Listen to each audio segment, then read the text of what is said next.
All right. Welcome back, everyone.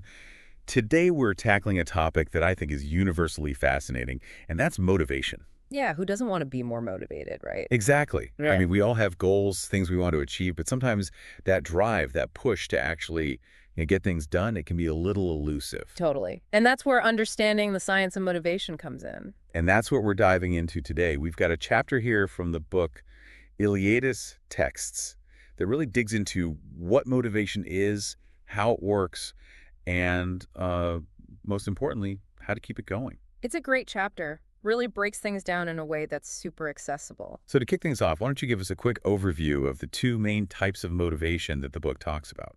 Sure. So the book explains that there are two primary types of motivation, intrinsic and extrinsic. Intrinsic motivation is all about doing something because it's personally rewarding to you. Okay, so like I'm intrinsically motivated to, I don't know, learn how to play guitar because I enjoy the process of learning and creating music. Exactly. It's the joy of the activity itself that drives you. Gotcha. And then what about extrinsic motivation?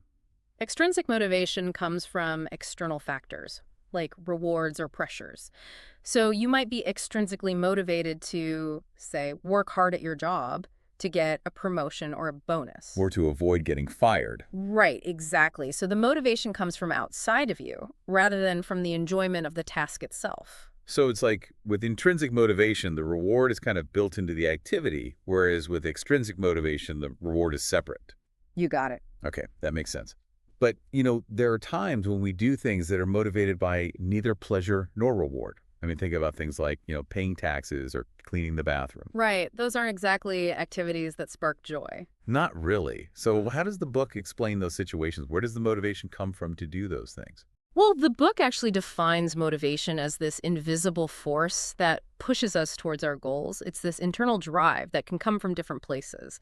Sometimes it's that sense of joy or accomplishment, but sometimes it's also a sense of responsibility or maybe even fear of the consequences if we don't do something. I see. So it's not always about feeling happy or excited. It's just about recognizing the need to do something, Yeah. even if it's not, inherently enjoyable. Exactly. Okay, so how does this invisible force work? How do we actually go from having a goal to, taking action and achieving it? I mean, is it all just willpower? Willpower definitely plays a part, but it's not the whole story. The book talks about something called the motivation cycle. Think of it as a series of steps that drive us forward. Okay, tell me more. What are these steps? Well, it starts with a trigger. This could be anything that sparks your desire to achieve something. Maybe you see an inspiring movie, or you read a book about someone who accomplished something amazing, or maybe you just, have this sudden realization that you want to change something in your life. So that's the trigger. Then what? The trigger leads to action. You start taking steps towards your goal. Maybe you start researching, planning, making lists, whatever it takes to move forward. And this is where things get really interesting. As you take action, you start to see results, even small ones, and this triggers the release of dopamine in your brain. Ah, dopamine, the feel-good chemical. Exactly. Dopamine is like a little reward signal that your brain sends you, saying, hey, keep doing this, it feels good. And that feeling of reward leads to the next step in the cycle, which is reinforcement. So it's like this positive feedback loop. You Right. take action, you get a little reward, and that makes you want to take more action. That's it. And the book uses a great analogy of a snowball rolling downhill. I like that. Yeah, it starts small, but with every rotation, it picks up more snow, gaining momentum and size. So our motivation works the same way. Each small success, no matter how tiny, adds fuel to the fire. Right. But here's the thing. Sometimes that initial excitement fades, And we're left staring at this huge goal, and the path to get there feels daunting. That's so true. I mean, like, how many times have we all started a new diet or exercise plan with all this energy and enthusiasm, only to lose steam a few weeks later? It happens to the best of us. Yeah. And the book actually talks about this as the motivation gap. The motivation gap. What is that exactly? Well, imagine you're standing at the bottom of a mountain, and your goal is to reach the summit. That distance between where you are now and where you want to be, that's your motivation gap. And sometimes that gap can feel, well, overwhelming. Oh, I know that feeling. It's like you look up and you're like, whoa, that's a long way to go. Right, and if that gap feels like a giant chasm, it can be incredibly demotivating. Totally. So what can we do about it? How do we bridge that gap without getting completely overwhelmed? That's where the power of habits comes in. This is where things get really interesting. Okay, habits. I'm listening. So the book emphasizes how habits Those automatic behaviors we perform without much thought are absolutely essential for maintaining motivation, especially when that initial burst of enthusiasm starts to fade. Hmm, that makes sense. Because if something's a habit, you don't have to think about it so much, you just do it. Exactly. It requires less willpower, less mental energy. Right, which frees up more energy to actually focus on, achieving our goals. Hmm. But how do habits actually help us with motivation? Well, they do it in a couple of ways. First, they reduce decision fatigue. You know how sometimes you get to the end of the day and you just feel mentally exhausted? Okay, totally. That's decision fatigue. You've made so many choices throughout the day, big and small, that your brain is just fried. But when something is a habit, you don't have to make a decision about it. You just do it automatically. So it's like you're conserving mental energy. That's interesting. So habits are like shortcuts for our brains. Exactly. And the second way habits help with motivation is by building momentum. When you do something consistently, even if it's a small thing, it creates this sense of progress. Remember that snowball analogy? Each small action is like another rotation of the snowball, building on the previous one. I'm starting to see how all of this ties together. You have this initial spark of motivation, you start taking action, which triggers the reward system in your brain, and then habits help you maintain that momentum over time. Precisely. Now, you mentioned earlier that intrinsic motivation tends to be more sustainable than extrinsic motivation. But aren't there times when external rewards like a bonus at work or, I don't know, fitting into a smaller dress size can really push us forward? Absolutely.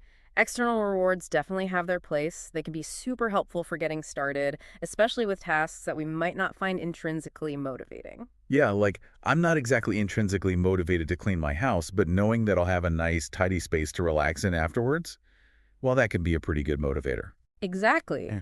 But what's really fascinating is how habits can actually create a bridge between those external motivators and a deeper sense of intrinsic drive. Let's say you start exercising because you want to lose weight for a wedding. That's an extrinsic motivator. But as you form the habit of exercising regularly, you might start to enjoy the feeling of being strong and energized, or maybe you start to appreciate the time you have to yourself to clear your head. And that's how a habit can help you transition to a more intrinsic form of motivation, making it more likely that you'll stick with it long term. Oh, that's a really cool idea. So it's like you start doing something for one reason, but then the habit itself creates new, more internal reasons to keep going. Exactly. Okay, so let's talk about how to actually create these powerful habits. Do you have any tips for the book? Yeah, the book has some great strategies. First and foremost, start small. Don't try to overhaul your entire life overnight. Choose one small habit you want to build and focus on that. It could be something as simple as drinking a glass of water first thing in the morning or taking a 10-minute walk after lunch. So it's like baby steps. Exactly. Baby steps are key. And once that first habit feels automatic, then you can add another small habit. Okay, so one at a time. Any other tips? Yeah, don't underestimate the power of visual reminders. Using a habit tracker app or even just a simple chart can be really helpful. It gives you a sense of accomplishment as you check off each day, and it also helps you stay accountable. I like that. It's like a visual representation of your progress. Right. And finally, be patient with yourself. It takes time to build new habits. This has been so insightful. I feel like I'm starting to see motivation in a whole new light. Me too. It's not just about willpower or pushing yourself harder. It's about understanding the science behind it and using that knowledge to our advantage. So as we wrap up our deep dives into motivation, what do you think is the most important takeaway from all of this? You know, for me, it's the reminder that motivation isn't a constant state. It ebbs and flows. Think of it like a battery. Some days it's fully charged, and other days it needs recharging. Well, that's such a good analogy. And that's perfectly normal.